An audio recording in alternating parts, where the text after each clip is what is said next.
We celebrated Mother's Day differently in my village, and whenever this time of year comes around, my night terrors resurge. Quaking in my blackened bedroom, I often find myself eyeing the ceiling and reflecting on my youth. One particular memory, Mothering Sunday. What does that day mean to you? For most, it's a time of celebration, and I suppose the same could be said of my village. I abandoned my hometown long ago, but my freedom came at a cost. The place had no real name. We called it the Valley. It was severed from the rest of the world by lush hills and an unholy force that deterred visitors. "See the hills at the border, Marlene?" my brother once asked, pointing. I nodded. "I want to know what's past them, Harry."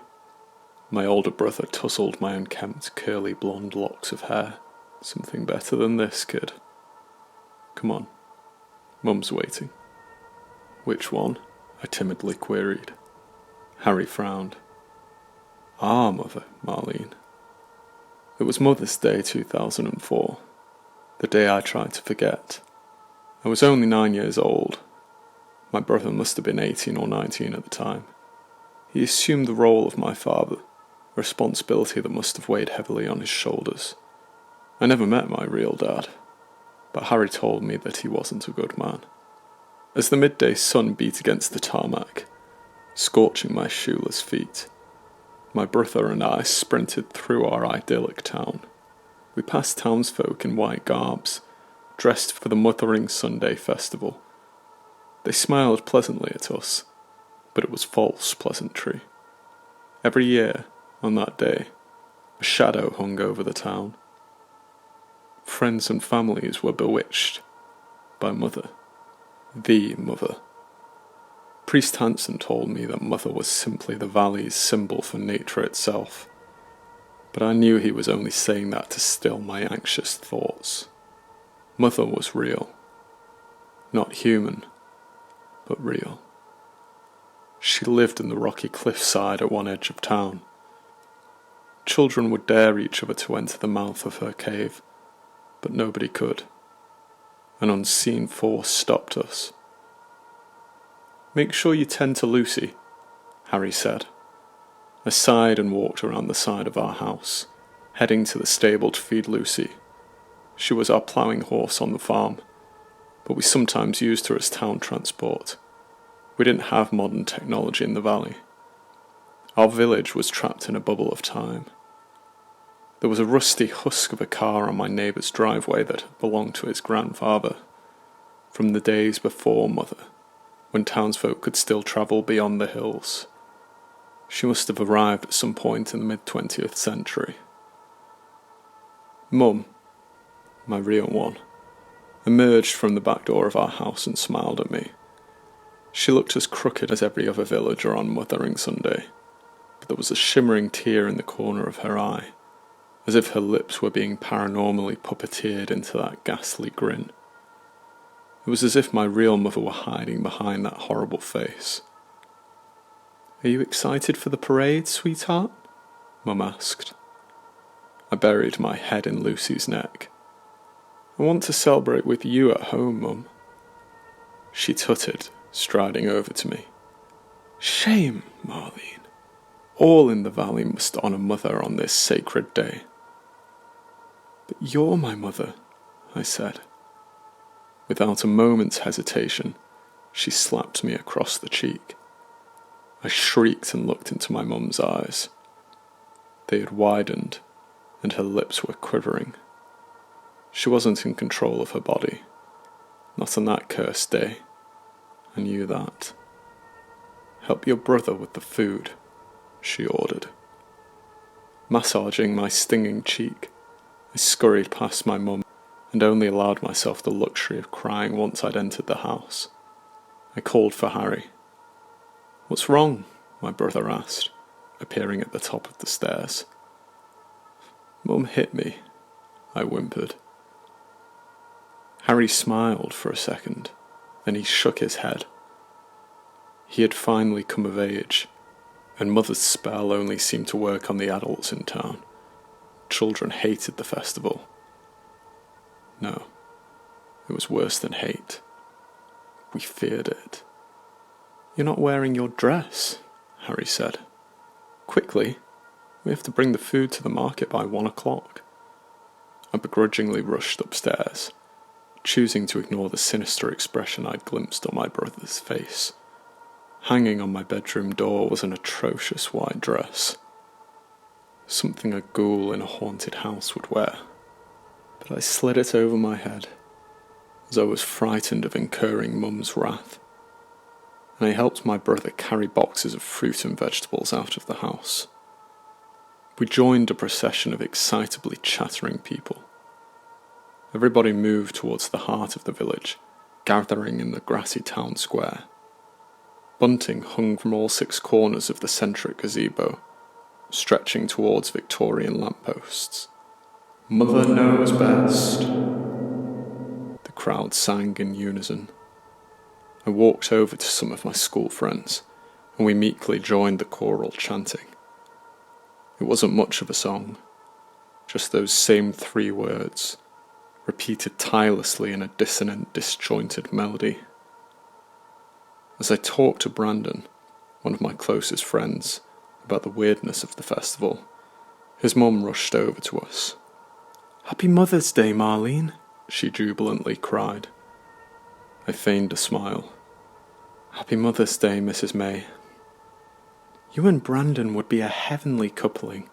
Have you considered my proposal?" she gleefully asked. I gulped. Not now, Mum," Brandon grumbled. "Nothing godly about pickiness, Brandon," his mum scorned. "The next 7 years will fly by. 16 is an important age. Do you want another boy to marry sweet little Marlene Smith? We all serve the circle of life. Mother's circle." Thankfully, Priest Hanson scooted Mrs. May away. Brandon instantly shot a mortified look at me. "Marlene, he began. "It's fine," I awkwardly giggled. "My mum's worse." "All of our parents are terrible on this day," Tia, our other friend, sighed. "It's always like this right before the choosing." "Shh," Brandon sharply warned. "They chose Zach's mum last year, and he's coming over now." Zach, bleakly hanging his head, was shooed over to us by his eerily chipper father. The boy hadn't spoken much at school over the past year. "Hello, everyone," he mumbled. "Hi, Zach," I said. "How are you?" He sniffled, wiping away a tear with the sleeve of his jacket. "Dad wouldn't let me stay at home today." "To heck with this day," Brandon whispered. We all quietly snorted at Brandon's comment, a comment that seemed outrageous in our childish minds. I felt like an outsider, free of the hive mind, free of Mother. Mayor Finley suddenly interrupted our conversation. "Put your hands together for the mothers of the valley."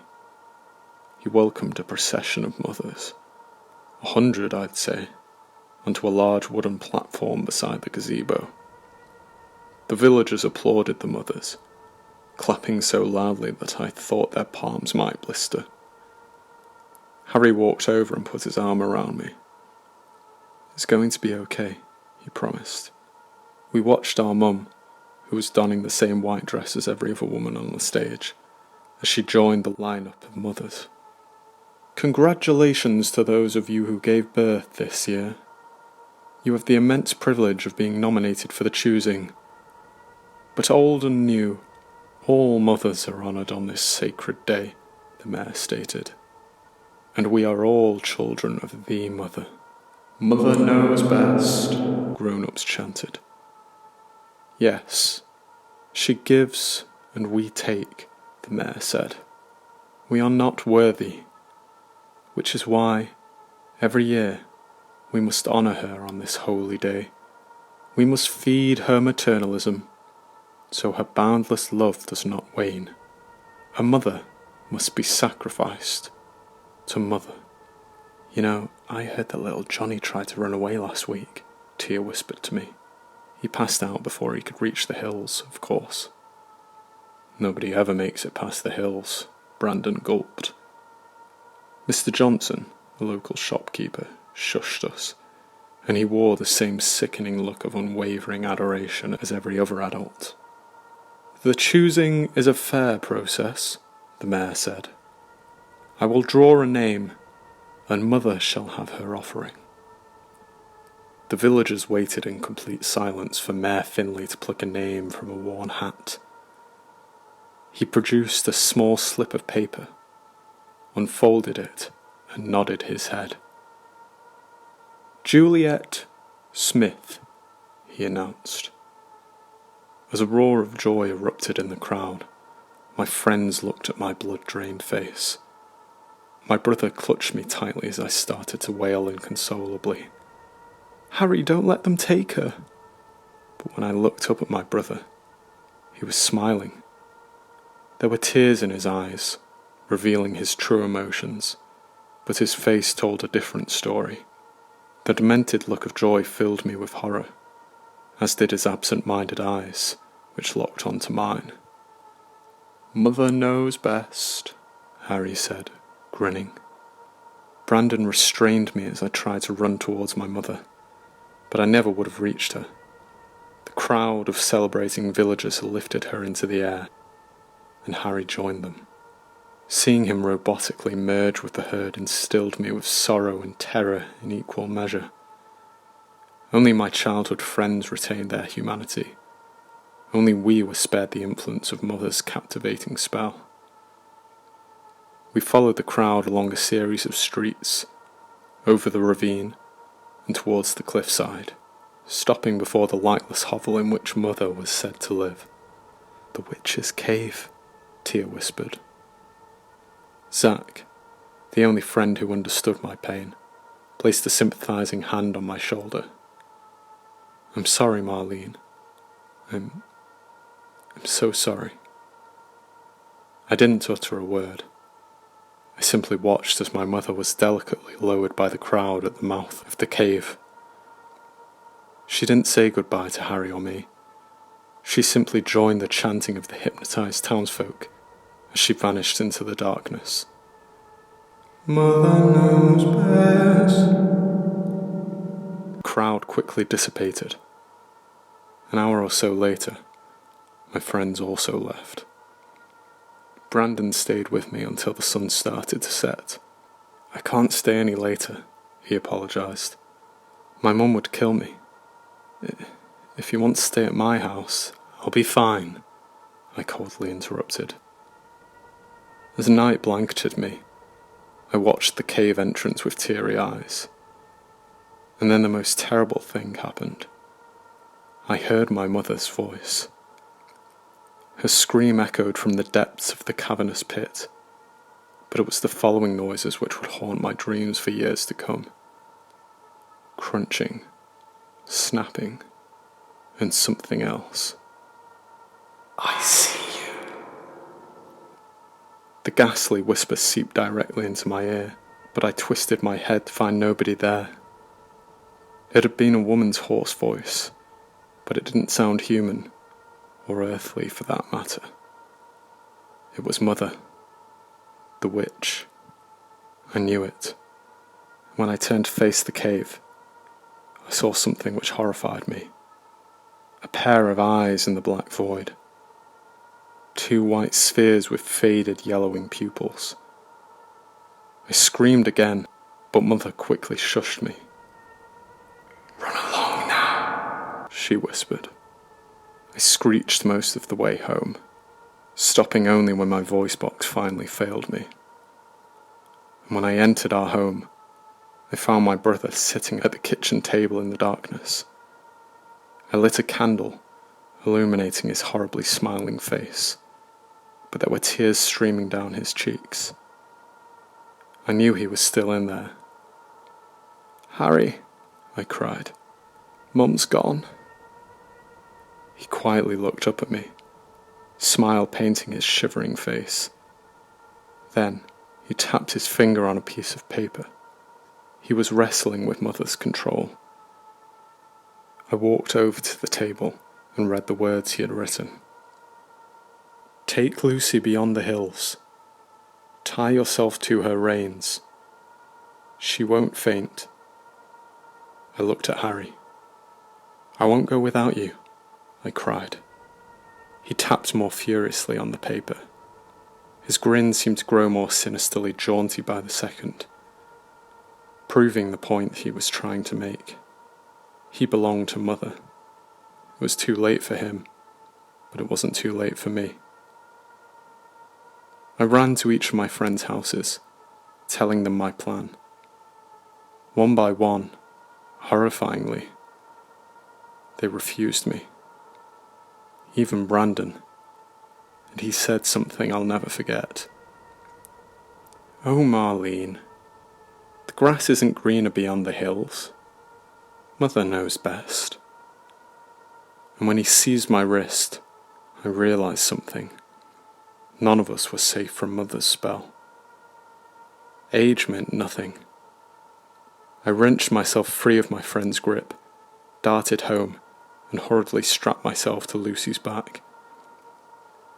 "Right, girl," I said. "I'm going to black out when we reach the hills, but I need you to keep trotting, okay? Just take me away from here. Don't faint, please." And as my horse trotted along the road out of the village, I felt my eyesight falter.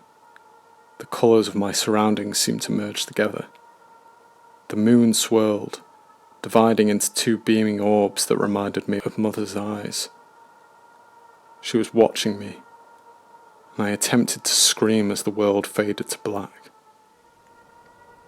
When I woke, I was lying on Lucy's back, and we were somewhere unrecognisable, somewhere foreign and futuristic. Shiny cars sat on driveways, and the dawning sun illuminated modern shop fronts. Police officers were keen to question the girl who had entered their quiet country village on the back of a horse, but I never spoke about what happened. I ended up in an orphanage, enduring years of counselling, and I eventually adapted to the modern world. I understand why the valley has been forgotten by outsiders. Mother keeps people away. She plays with people's minds, but she doesn't need to use spells to keep me away. I hope she has forgotten about me. Still, sometimes, when the moon is particularly bright, I truly believe that I catch glimpses of her eyes.